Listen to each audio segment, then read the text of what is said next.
morning, guys. Today, new video. Yesterday was the first day of planting corn, and what I mean by that is I came out here at 10 o'clock last night, dropped the planter where I'm standing, and drove it to where it's at now. Put a few seeds in the ground, tried to check depth, decided to come back this morning. Got pop-up in and all that sort of stuff, and ended up with a busted manifold on one of the squeeze pumps. So I don't know how that happened, but we were only running pop-up on half the planter. I'm gonna bump my depth down right away because what I could see last night was we were at about 1.5 inches. So we're gonna bump it down. We're no-tilling into a burn-off hayfield, which has a lot of moisture down in the bottom. We are heading into a drought right now, and we got good moisture down here though, so that is good. What we're gonna do is we're gonna go through, bump all these down a half, so that means we're gonna have 5 holes exposed on one side, 4 on the other. So this pump here on the left side is the one that's leaking. It is this manifold that the main hose comes into, crack on the other side, and it's just spraying up in there as soon as you crack the valve. So it's not a whole lot we're missing out on, and honestly we haven't run pop-up for the last 2.5 years, 2 years, and we haven't really seen much of a yield drop at all. So we're gonna run half. That'll give us some good yield trials. Get started. Let's get this thing started up, get my safety locks off, and get planting. Oh, and we are planting a Golden Harvest 02K39. We also have a 00 something and test strips in a big field. Yeah. We just went a little ways. I'm gonna dig some and see if I can see any seed. Obviously I'm gonna see seed, but I want to see my depth. So this is what we're digging through. It's cutting the undergrowth really well. Not seeing the hair pinning. Alright, we got an undisturbed seed right there. We're gonna check our depth. That right there is right at 2 inches. Perfect. What we're shooting for with corn's 2 inches. What I was shooting with beans was between 1.25 inches to 1.5 inches. Well, headlands are done. Only had one casualty. That is not supposed to be there. At least it's not a bearing. I can hunt down a metric bolt if I have to. Never had one of these fall off, and they've been on here for 2 years. Also, row 2's singulation is all over the place. I don't know what's going on. Well, I got bolts, stopped at the farm, talked to Dad. He gave me an idea on what to do with this row 2. Since it's excessive skips, he said take the seed out of the box, kind of empty it out, and then see if there's like a piece of a bag stuck down in the bottom, because he said he's had that happen before. Now here's the inside of the meter. This is called your double eliminator, and that seems to be working fine, and that wouldn't affect excessive skips. I'm not sure what this paper clip thing does, but that is in its groove where it's supposed to be. This had a soybean stuck in the middle of those two things, so that might have caused something. I'm not sure though, but I am not seeing anything stuck, anything like that, bro. I don't know if these boxes are aftermarket for this planter or not, but they crack out around these latches. We've had a couple of them completely bust and we lose a whole box of seed. So I don't like latching, especially this one. This one's on the verge.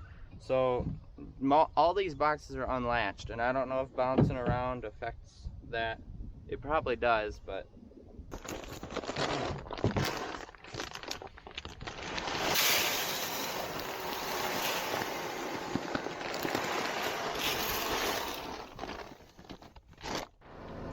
I am really liking the GPS on this ag leader because I cannot see a row mark in this field at all. There is nothing, and I'm kind of losing it. Whoops.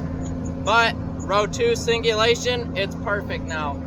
That one little soybean was skipping pretty bad around those headlands, so hopefully it wasn't terrible, but at the same time, one little bean could cause a whole lot of problems. This field is done. To remedy the green up, this field was completely dead and it's starting to green up again. We're coming in with residual, we're coming in with atrazine and Armazem Pro. But we will spike it with Roundup as well, and that'll take care of all the grass coming back. Now, this is our only no-till field. Everything else is going to be tilled. So what I'm going to do is I'm going to bump my depth right now back to where it was this morning before I started, and use that as a starting point for the next field. I'll probably have to go even farther, but we'll see what it looks like when we get there. Well, this is the next field here, about 10 acres as well. Dusty in this one, real dusty.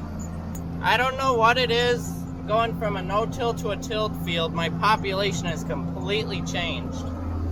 I've already bumped the right side up one sprocket and the left side up two, and I may go out to bump the right up to where the other one's at. Usually the right plant's heavier, so that's why I bumped that one up more than one. So, but I'm not hitting 35,000 like I'd like to. See, over here, it is running higher population. The ground is harder on this side of the field. Over there, it worked up into powder.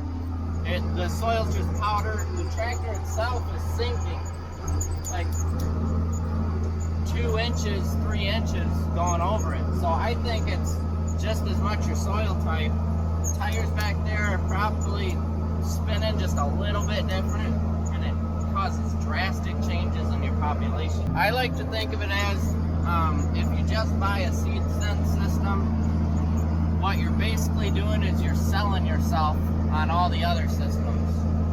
I am seeing, if I had electric meters, I would be at a perfect population all the way across this field, but I'm seeing right now what my planter is actually doing. On the turns, I'm seeing one side slow way down, one side speed way up, and in different soil types, I'm seeing it change drastically. Now that field's done, the next fields we have are kind of succession fields. There's 4 acres, 4 acres, 5 acres, and then 14, I think. And so we start in the back, and since I have room, I'm gonna put another bag of seed in each box. That should get us through that entire farm then. So we're not having to... I'm filled up now. This is the fitting rig that we're running, and this is the front field, and then there's a field, and a field. So we're going all the way to the back. But on my way over here, my blower motor just quit, and I have a brand new resistor and blower motor in this tractor, so I don't know what the heck's wrong with it. Must be the switch, because these fields always feel really small when you bring a 30-foot implement in. You're done with over half the field by the time you get the headlamps done. Didn't have to adjust depth. Still at about 1 3/4 to 2 inches. That was on the headland too. The headland's going to be harder because it's had the tillage equipment. The tractor ran over it, so once we get into the middle of the field, we'll be at a good 2 inches. And my AC is working now too, so that's really good. I'm happy about that. Fitting's getting done now. Just finished the 3rd field there, so this will be the 4th. But I have to go and get to spraying. Custom work's got to get done today, and then start on ours. So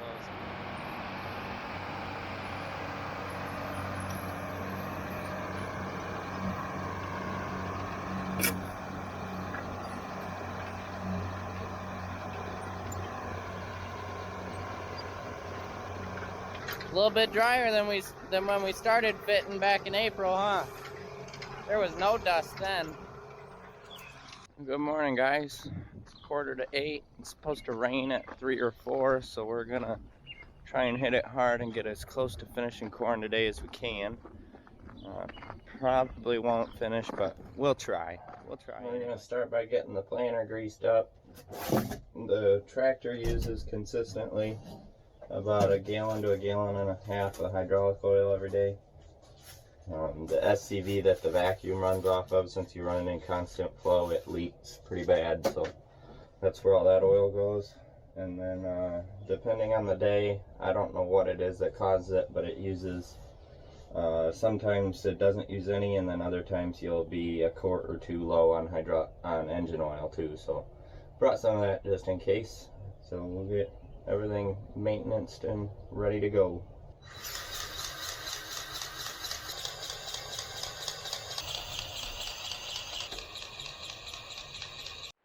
Alright, fluids are topped off.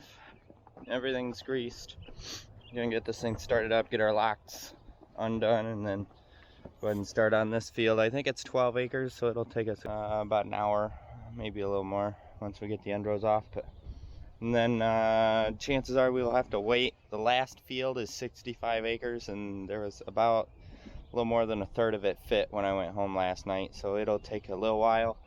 That four-wheel drive that we have on the disc, it lost first and second gear on all the ranges, A, B, C, and D, and I don't even think it has D range right now. So we're having to fit in like A, 3, and 4, so it's not fast at all. It's like 3-4 miles an hour is what we're fitting at. It doesn't do as good a job, but we're still getting it done, luckily. The other four-wheel drive blew an engine. It's been a rough last week and a half, so, but we're still getting it done. We're gonna finish this here soon. Here we are. We're moving.